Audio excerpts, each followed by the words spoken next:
Quando se fala em estresse no mundo contemporâneo, é algo muito comum. E quando ele chega ao extremo? Bom, aí nós vamos falar da síndrome de burnout. Aí você pergunta o que é isso? Quem vai explicar para nós sobre esse termo e a dimensão que ele tem é João Paulo Câmara, que é advogado. Daqui a pouquinho, o Entendendo Direito vai conversar sobre a síndrome de burnout.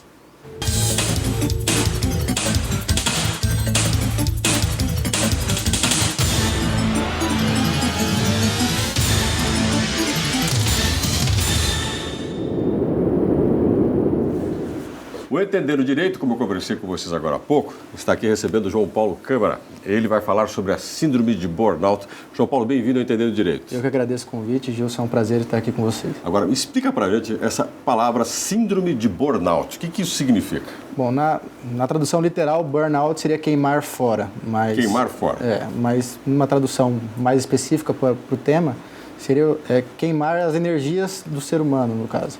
Seria o esgotamento físico e mental da pessoa dentro do ambiente de trabalho. Só que pelo que você falou para mim, de uma forma extrema isso, não é simplesmente um estresse. Não dá para confundir a síndrome de burnout com simples estresse. O estresse é uma partícula da síndrome de burnout. Ela vai muito além disso.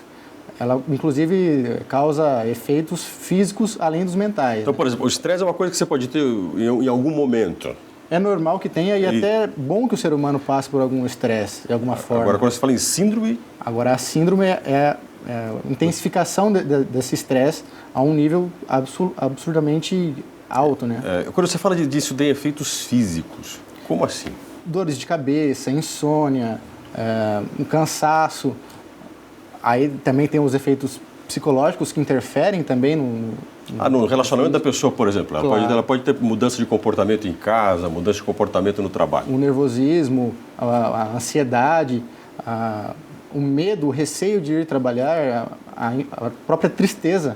A pessoa vai se sentindo cada vez mais acuada, ela vai se afastando do meio social e isso vai cada vez mais prejudicando e a síndrome vai se agravando. Eu estava falando agora, né, de dar o extremo, a pessoa às vezes não quer ir trabalhar. Você lembra muito de professores que na rede pública, às vezes, tem esse medo de voltar para a sala de aula. Isso é a síndrome de burnout?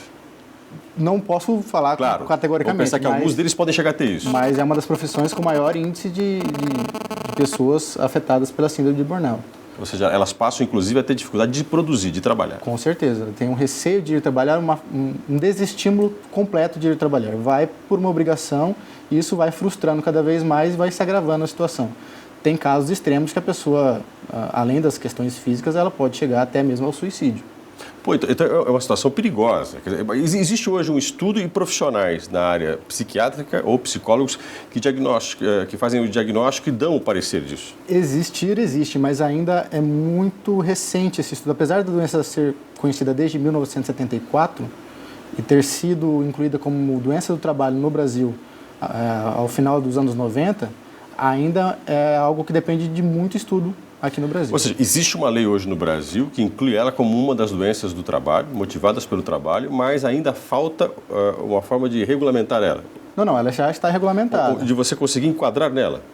Qual é a dificuldade maior? A grande dificuldade é o diagnóstico e saber os direitos decorrentes dessa doença. Ou seja, saber que a pessoa tem, quer dizer, tem uma conclusão que a pessoa tem. Exato. A grande dificuldade é a pessoa, mesmo porque as pessoas não conhecem a doença. Então, ela não procura o diagnóstico dessa doença sem saber que ela existe. E os profissionais, eles sabem dessa doença, sabem diagnosticar essa doença? Hoje em dia tem melhorado muito, mas ainda é muito recente os estudos nessa área.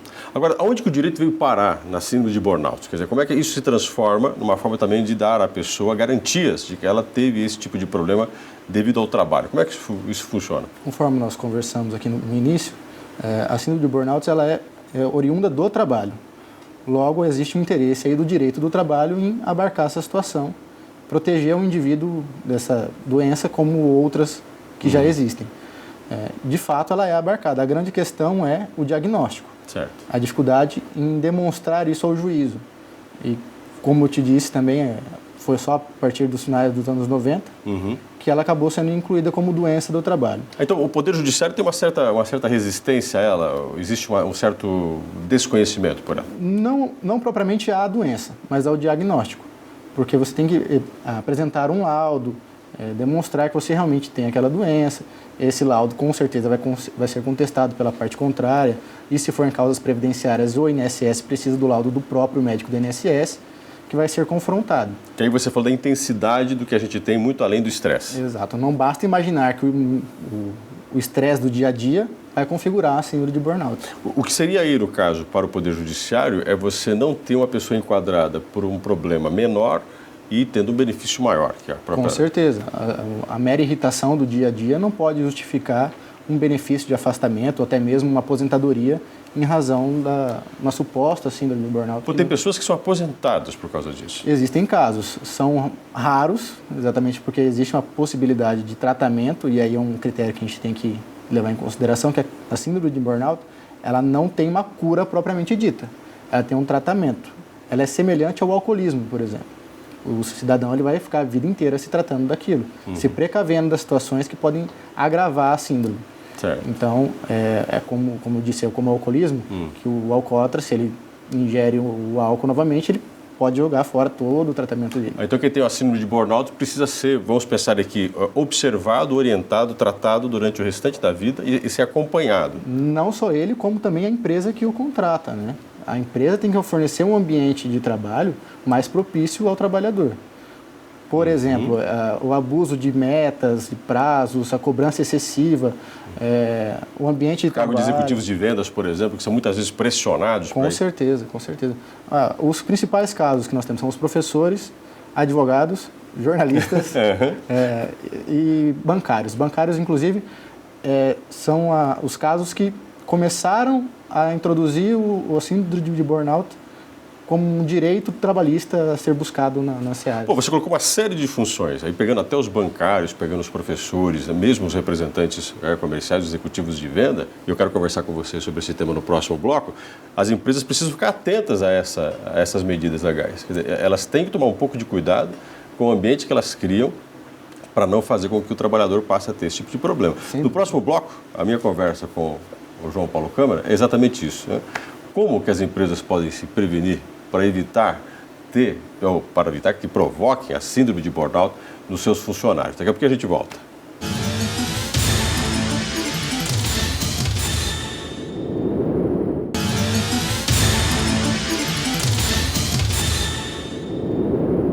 O Entendendo Direito volta a falar sobre a síndrome de burnout. Estou aqui conversando com o João Paulo Câmara, advogado, que está explicando um pouquinho para a gente sobre isso. João Paulo, no outro bloco, no anterior, você falava que as empresas têm que criar um ambiente para que o funcionário não acabe desenvolvendo essa síndrome. E você falava que algumas empresas estão se preocupando mais com isso.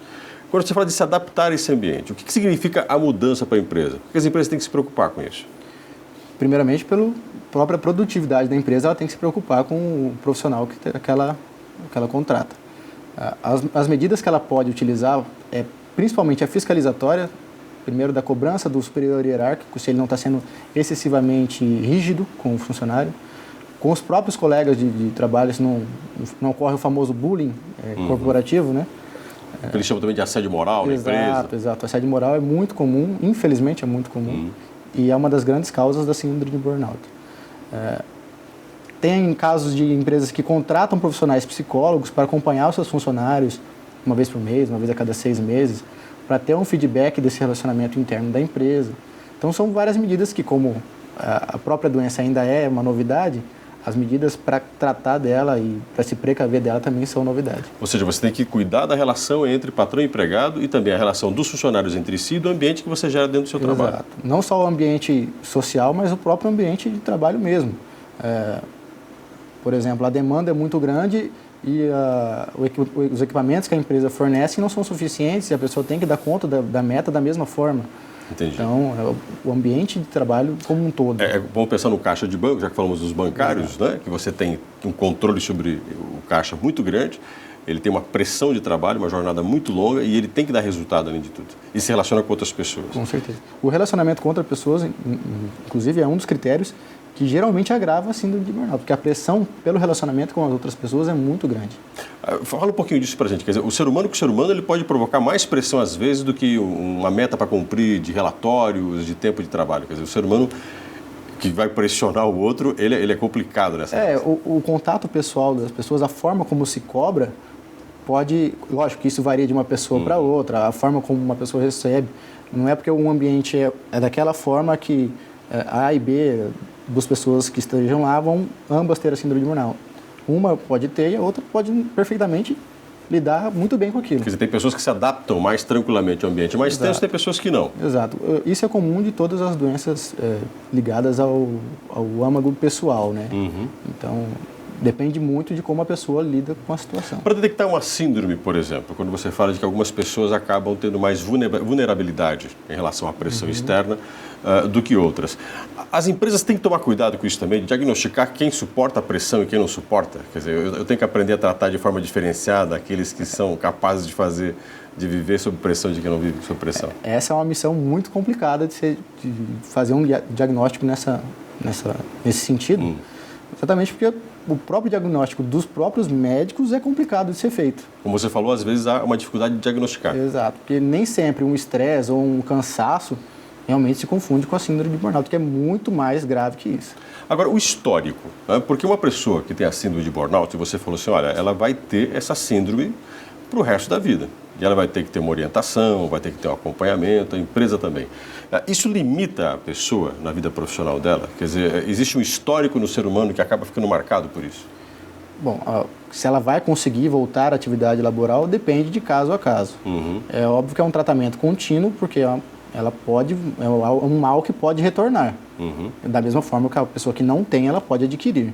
Então, agora, essa questão dela ficar marcada no mercado de trabalho, isso é como qualquer outra doença, que de fato realmente marca o cidadão. Infelizmente, não deveria ser assim, mas nós sabemos que é. Você conhece muitos casos que tenham conseguido isso, que os professores, como você colocou, né? Numa entrevista que eu fiz uma vez na CBN, nós tivemos um grande número de professores da rede pública tendo essa síndrome, ou pelo menos tem algo parecido com isso. Eles, como nós comentamos, acho que no primeiro bloco, eles não têm coragem de voltar à sala de aula. Eles não se sentem mais estimulados a retornar, têm medo do ambiente de trabalho. Alguns desenvolvem outros tipos de sintomas, né? Fobias. Já teve casos em que se ganhou com a síndrome de burnout aqui no Brasil e que as pessoas acabaram sendo reconhecidas, até mesmo com aposentadoria, com direito à aposentadoria? Já houve casos e cada vez mais tem sido mais comum. Como eu disse no bloco anterior, quem iniciou esse processo de direitos, né, foram principalmente os bancários, que é o que mais comumente tem sido dado provimento. Mas também qualquer outra profissão, desde que diagnosticado síndrome de burnout e verificado que a empresa, ou enfim, no caso dos professores, a instituição de ensino, não forneceu um ambiente próprio e ela realmente foi a culpada por aquilo, cabe indenização.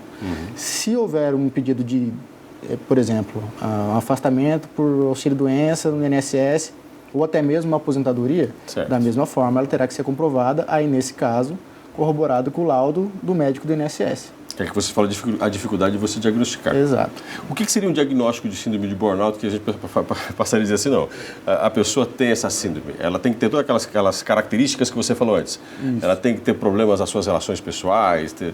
Fica difícil diagnosticar propriamente, assim, gerar um fenótipo de como se realmente é isso ou é aquilo.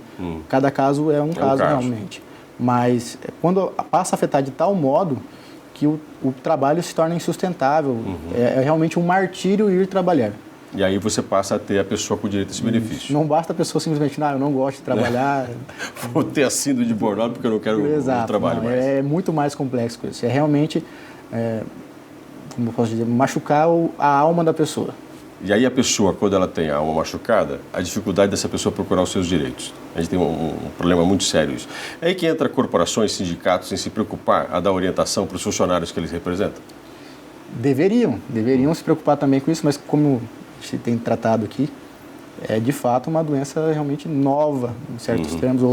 O tratamento dessa doença está sendo evidenciado mais recentemente. A tendência, infelizmente, é que essa doença ela se propague mais e aí os estudos sobre ela e a atenção sobre ela também irão aumentar. Eu calculo que muita gente talvez até tenha ou esteja vivendo isso e não sabe disso. Com certeza, é muito comum e às vezes as pessoas confundem o estresse com a síndrome de burnout e a síndrome de burnout com o estresse.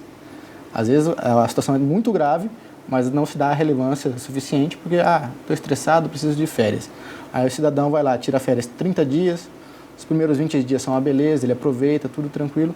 Quando vai se aproximando o retorno ao trabalho, já vai retornando aquela angústia, aquela coisa que faz mal para o ser humano. Ou seja, tudo isso tem que ser relatado, a pessoa tem que ficar atenta aos sintomas que ela tem. Exatamente, o histórico tem que ser todo acompanhado. Estou conversando com o João Paulo Câmara sobre a síndrome de burnout. No nosso último bloco, nós vamos falar um pouco mais sobre as consequências disso e o que nós temos hoje no trabalho, no Brasil, no direito do trabalho, que está se adaptando um pouco mais a essa pressão que as pessoas sofrem por produtividade. Daqui a pouquinho a gente volta.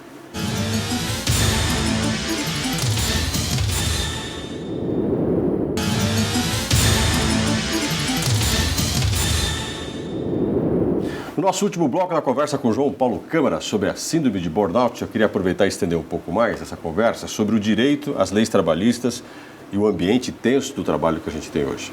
Existe uma cobrança, e você falou que cada pessoa às vezes encara a cobrança de forma diferente. Tem gente que encara numa boa a cobrança, vive num ambiente de pressão sem problemas, e tem aqueles que não suportam muito a pressão. O direito do trabalho hoje tem mecanismos para poder proteger e diferenciar esses dois elementos? O que realmente sofre pressão é aquele que às vezes usa da pressão para não ter que fazer tanto esforço? Essa é uma questão realmente muito subjetiva. A gente não pode punir o bom pelo ruim. Infelizmente, existem casos de pessoas que pedem direitos que, de fato, elas não possuem. Mas a questão aí da síndrome de burnout, ela tem que ser realmente protegida, porque assim como outras doenças, ela causa prejuízos ao cidadão em razão do próprio trabalho. Ela já é considerada uma doença do trabalho, propriamente dita. Logo, ela tem o cidadão, o profissional que for diagnosticado com a doença, ele tem direitos a indenizações e auxílio-doença e aposentadoria, enfim. Quer dizer, existe hoje uma legislação que favorece o trabalhador, mas ela também tem um ambiente em que é preciso tomar cuidado, porque às vezes você pode cometer excessos tanto de um lado quanto de outro. A legislação é a mesma das outras doenças. A questão foi a inclusão da síndrome de burnout nas doenças do trabalho, e agora que está sendo mais difundida essa questão, está sendo mais informado na mídia, e aí a partir daí os estudos aumentam e os diagnósticos também. O que eu estava pensando um pouco aqui que você estava falando é o quanto que o trabalho das pessoas ele se estendeu da jornada de trabalho e vai às vezes até na vida pessoal. A gente se envolve com o trabalho e é claro que isso traz reflexos na vida pessoal. Na tua opinião, as pessoas devem tomar um pouco mais de cuidado da forma como elas encaram o trabalho, e quem contrata um trabalhador deve tomar um pouco mais de cuidado nessa relação, para que não caia, não só no caso da síndrome de burnout, mas nessa tensão que gera doenças, gera atritos e acaba, é claro, parando numa legislação trabalhista, num processo trabalhista. Sem dúvida, é uma obrigação, mas não sei se seria o termo mais adequado, mas uma preocupação que deve ser tanto do trabalhador quanto do empregador. O trabalhador ele tem que ter a consciência de que o trabalho ele é a forma de sustento dele, mas ele não é a vida dele. A vida é muito mais que isso, faz parte da nossa vida o trabalho. E da mesma forma o empregador ele tem que ter a noção de que o trabalhador não é um objeto, não é uma máquina. Ele é um ser humano que precisa de atenção, precisa de cuidado, precisa ter a sua vida fluindo de forma coerente. Até para ser produtivo, com certeza. Como você nos colocou. Exatamente. O conceito de produtividade que a gente tem muitas vezes é forçar ao máximo, né? Exato, e não é assim que funciona, né? Na verdade, o ser humano ele tem que ter uma vida equilibrada para produzir bem. João, você acha que o trabalhador hoje, ele conhece os seus direitos? Como é que a gente pode fazer informações como essa que você deu agora, que são importantes, chegarem a muitos trabalhadores que vivem pressão, vivem essa pressão no trabalho e às vezes sofrem efeitos com isso? Olha, hoje, pelo dinamismo das informações pela internet, é mais fácil o acesso à informação, mas por muitas vezes o trabalhador não tem interesse em saber dos seus próprios direitos. Ele deixa acontecer e aí quando acontece já ocorreu o prejuízo, para daí então ele ir atrás dos seus direitos. O que a gente, no caso, entende como mais viável para a situação, a partir do momento que se sente um pouco amargurado no serviço, entende que a pressão está em excesso... Se sente agredido, né? Converse com o seu superior hierárquico, tente um equilíbrio ali, um acerto, exatamente. Um acerto. Eu não estou gostando disso, eu acho que podia ser melhor assim, e tentar equilibrar a situação. Porque a gente não pode observar a síndrome de burnout como oportunidade de ganhar dinheiro. Porque quando você fala em indenização, você está pagando, não está acrescentando nada. Você está retornando ao estado quo ante, a ideia de estado quo ante.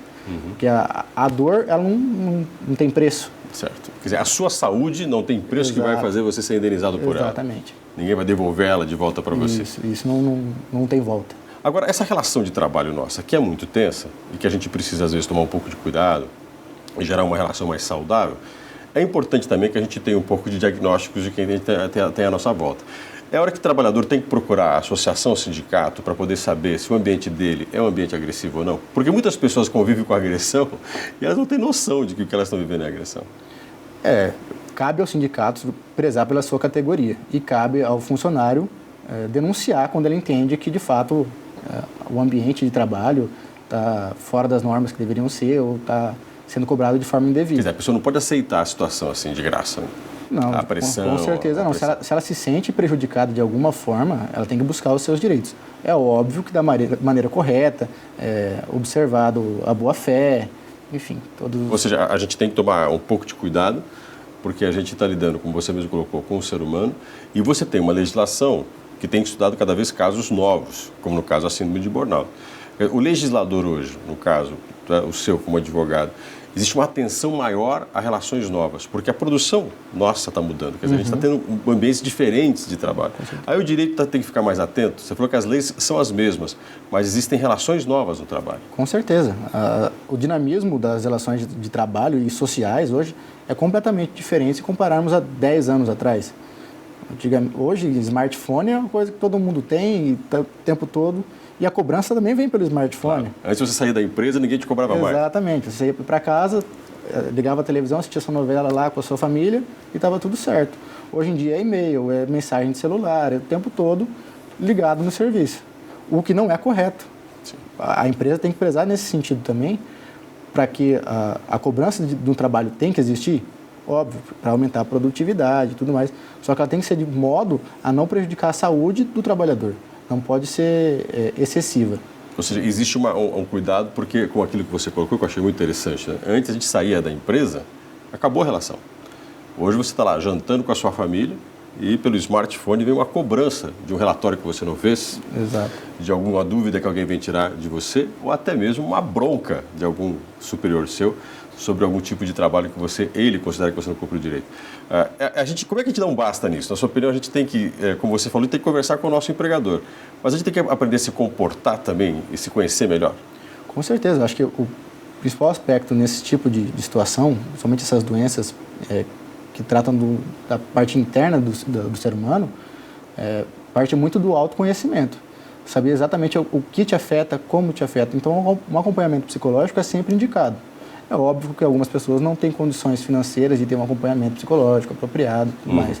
Só que o que a gente indica mais é realmente ficar atento aos sintomas, ao estresse excessivo, essa amargura, aos sintomas físicos também, a dores de cabeça, enfim, a insônia, a agressividade. Todos os sintomas, o autodiagnóstico é o primeiro passo. Saber que você está com alguma coisa. Então, até o espaço aqui no programa é interessante, porque muitas pessoas, ao assistirem, podem se identificar com a situação. E aí cabe a elas procurarem um profissional adequado para realmente perceber se é o caso ou não. Conversei com o João Paulo Câmara. João Paulo, muito obrigado por ter vindo aqui. Eu que agradeço a oportunidade, foi um enorme prazer. E nosso papo foi sobre síndrome de burnout. Nós conversamos um pouquinho sobre uma doença que é nova. O João Paulo falou que ela hoje faz parte, inclusive, de uma das doenças que o trabalhador pode adquirir. Tem que ficar atento, difícil de diagnosticar. Mas, como ele mesmo colocou, é importante você saber que é um direito seu, mas saber também se você tem esse direito ou não. Por isso, procurar profissionais, entender se você se enquadra nessa condição e exigir aquilo que te é de direito. E o Entender o Direito é feito para isso. Nosso programa tem a intenção de te conscientizar sobre seus direitos e seus deveres. Até o próximo programa.